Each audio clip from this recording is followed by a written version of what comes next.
തിക്കുറിശി ചേട്ടൻ എന്ന് പറഞ്ഞപ്പോഴാണ് ഓട്ടോ പ്രൊഡ്യൂസറാണ്. ഒന്ന് പറയുമോ അതിൻ്റെ ഒരു? അല്ല, തിക്കുറിശി ചേട്ടനെ കൊണ്ട് ഒരാളിനെ ഞാൻ എൻ്റെ ലൈഫിൽ കണ്ടില്ല. കാര്യം ഒന്നാമത് പണ്ഡിതനാണ്.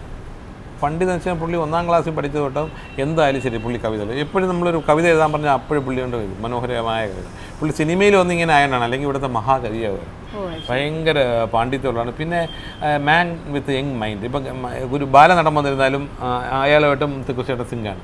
അതിനെ ഉൾക്കൊള്ളിച്ച് നീ അങ്ങോട്ട് മാറിയിട്ടൊന്നും പറയില്ല.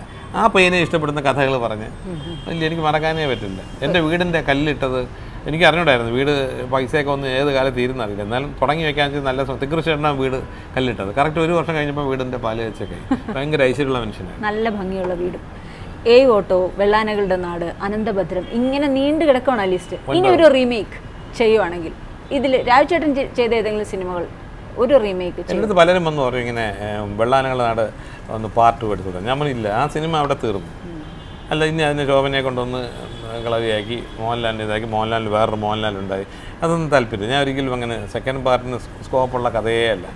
എടുത്ത ഒരു പടങ്ങളും അങ്ങനെയുള്ളതൊന്നും അല്ല.